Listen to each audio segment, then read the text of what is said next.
Este é o Gabinete de Guerra, um podcast da Rádio Observador, em que olhamos para as mais recentes notícias da guerra na Ucrânia.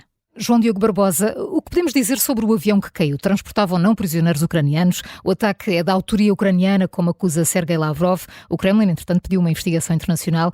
Que certezas existem nesta altura e o que é que pode significar a queda deste avião? Bom, o que sabemos até agora é que há muita coisa que não sabemos. É especulativo atribuir culpas. O ponto de partida é a Ucrânia não confirma quer o ataque ou um ataque ao avião, quer o objeto do transporte, isto é, se é possível perceber se são prisioneiros ou se é material militar, designadamente mísseis para a Rússia.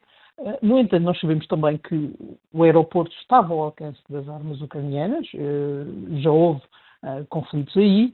Sabemos que haveria combinação para que ontem acontecesse uma troca de prisioneiros e sabemos ainda que a Ucrânia, porque foi dito ontem, disse que a Rússia, enfim, não comunicou que o avião levava passageiros, como é habitual nestes procedimentos. Há aqui matéria estranha, matéria de incerteza, porque as negociações de troca de prisioneiros entre a Ucrânia e a Rússia são discutidas longamente e ao detalhe. Não é sequer fácil que os dois países falam através de intermediários, mas sendo um assunto tão sensível é sempre negociado longamente e aqui parece ter havido amadorismo de ambos os lados na interpretação mais ingênua ou otimista e se calhar uma falta de informação propositada da interpretação mais pessimista ou cínica. Mas se de facto se confirmar que houve um ataque ucraniano e que o avião transportava prisioneiros ucranianos e mesmo que transportasse também material militar, isso parece-me que constituiria claramente um embaraço para a Ucrânia. A questão dos prisioneiros é sempre muito sensível para o país. As famílias não veem os soldados.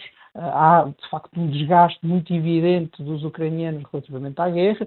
A mobilização tem sido muito forte e é obrigatória, e, portanto, a ideia de que o próprio país, por falta de cuidado, pudesse ter atingido os seus próprios cidadãos e os seus próprios militares vai ser muito difícil de gerir politicamente. No entanto, eu vi no Observador há pouco que tinham sido descobertas as caixas negras do avião, pode ajudar a perceber. A abertura da Rússia é que haja uma investigação internacional também é muito pouco típica, quer de Lavrov, quer do regime como um todo, e isso pode indiciar que, de facto, a Rússia tinha aqui, ou imagina que terá aqui uma vantagem, e pode ser muito difícil para Zelensky gerir isso internamente. Ataques por engano ou ataques a material amigo já aconteceram, quer do lado da Rússia, quer do lado da Ucrânia. Será seguramente uma tragédia se confirmar que morreram prisioneiros, mas de facto parece ter havido aqui uma falha de comunicação e era também importante perceber até que ponto essa falha de comunicação foi ou não intencional, porque isso também pode ser uma forma da Rússia apanhar a Ucrânia e, de certa forma, desviar a retórica novamente para os erros do combate ucraniano e não tanto para os ataques, por exemplo, da Rússia a alvos civis. Já agora, General Vieira Borges, qual é a sua leitura sobre este caso? Vai ser difícil sabermos a verdade? Neste caso é capaz de não ser tão difícil como disse o João Diogo Barbosa, porque há da parte do Kremlin uma grande disponibilidade para a investigação internacional. Antes dessa manifestação, Zelensky chamou logo a atenção que devia ser conduzida uma investigação internacional. E Zelensky também criticou os discursos do Kremlin que diziam que estavam a brincar com a vida dos prisioneiros e com os sentimentos das famílias e emoções de toda a sociedade. Isto faz parte de uma guerra mediática onde aqueles discursos de vários intervenientes do Kremlin eram perfeitamente indescritíveis. Realmente este discurso à noite de Zelensky vai ao encontro disso, como é que estavam tão preocupados afinal com a sociedade ucraniana e ao mesmo tempo estavam a destruí-la e estão a destruí-la há mais de 700 dias e todos os dias ataques como houve hoje, mais 58 ataques, mais 97 ataques aéreos, mais 14 drones que matam e destroem e depois ontem estavam preocupadíssimos com as famílias dos prisioneiros de guerra. Faz parte da narrativa. Agora, uma observação pessoal, obviamente meramente pessoal. Na minha perspectiva, o acidente é estranho, as imagens mostram alguns aspectos que é importante analisar. Em primeiro lugar, digamos que a bola de fogo é uma bola de fogo muito reduzida, adequada ao avião sem munições. Portanto, se o avião tivesse, na minha perspectiva, se tivesse os tais mísseis S-300, com certeza que a bola de fogo seria diferente. Por outro lado, o impacto, isto são com certeza cada vez peritos internacionais, com melhores conhecimentos do que eu sou antiaéreo de base e, portanto, habituado também a ver este tipo de destruição, como é natural, mas não sou piloto, não sou perito. Por outro lado, é preciso perceber que este é um avião antigo, é um avião que teve um acidente há bem pouco tempo numa aterragem com destruição semelhante a esta. Portanto, há outras imagens que já estão a aparecer em sites de uma aterragem com acidente. E, portanto, o importante é que haja uma investigação internacional, que haja das duas partes, e se vier a confirmar efetivamente que houve um acidente.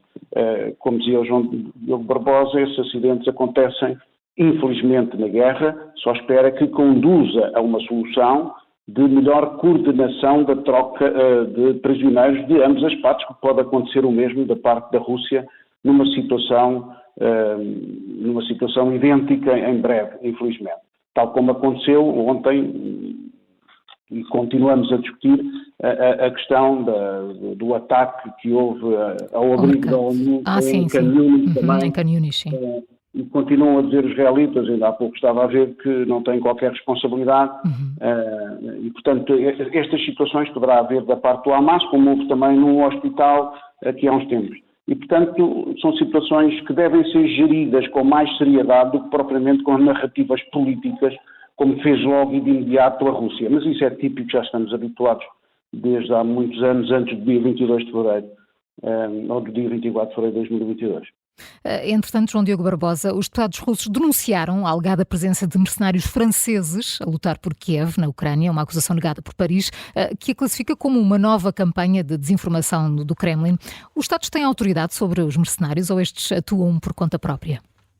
Bom, era preciso perceber exatamente a que título é que esses mercenários atuavam. O facto de Paris ter negado é interessante porque, no limite, poderia ser uma empresa privada que não teria informado o governo francês.